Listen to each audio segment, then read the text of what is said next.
नमस्कार बोईसरकर, एक सेकंड, ह्या गाड्या उलटे का चालत आहेत? म्हटलं जाऊ दे, आपल्या बापाचं काय जातं आहे म्हणून आम्ही आमची गाडी अगदी सरळ दिशेने चालवली. वाटेत चालताना आम्ही इतके फास्ट जात होतो की आम्हाला कळत नव्हतं की आम्ही नक्की जातोय कुठे.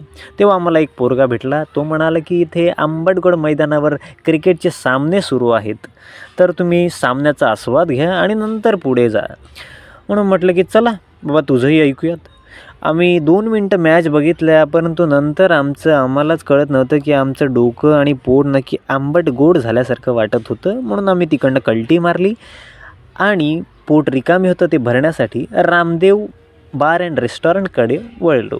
रामदेव बघता आम्हाला भीती वाटली, कारण आम्हाला असं वाटलं की इथे येऊन काही योगा वगैरे करावी लागणार की काय आणि नंतर जेवण मिळणार. परंतु तसं काही नव्हतं. तिकडचं वातावरण अतिशय शांत आणि सुंदर होतं. त्यामुळे आम्ही ठरवलं की आजचं जेवण आम्ही रामदेवमध्ये करणार. आम्ही रामदेवमध्ये एंट्री केली आणि सुरुवातीलाच आम्ही बिर्याणी मागवली.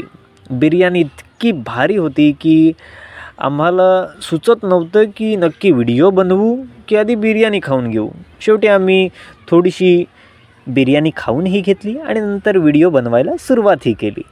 बिर्याणी खाता खाता मला मजा आली, इतकी मजा आली की काय सांगू. बिर्याणी खूपच जास्त चविष्ट होती, एकदम जबरदस्त. त्यामुळे आमच्या प्लेट बघा आम्ही खाली करून टाकल्या. नंतर मंडळी आम्ही मागवली चिकन चिली.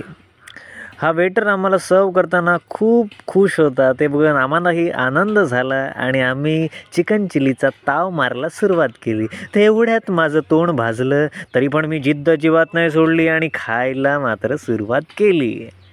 आणि मला चिकन चिली खूप आवडली. पण नंतर बाजूचा एक शाळेतला पिऊन होता आणि तो तसाही पिऊनच होता. तो म्हणाला की बारमध्ये येऊन पाणी कोण पितं?